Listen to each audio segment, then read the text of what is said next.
The drought cycle here is just in no way going to be stopping anytime soon.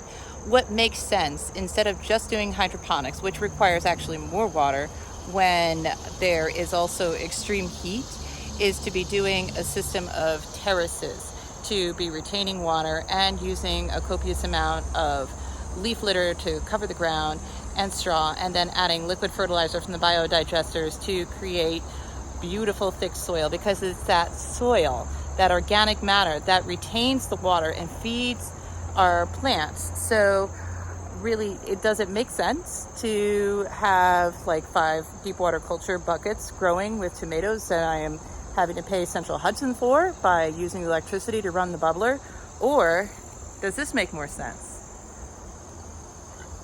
All of these beautiful tomatoes are growing in drought with minimal amount of water, and the water that I am giving them is from the rainwater catchment system, which is further uphill. So gravity fed watering here, I am retaining that moisture, saving and conserving that water, and look at all these beautiful plants, and we haven't had rain in 2 weeks.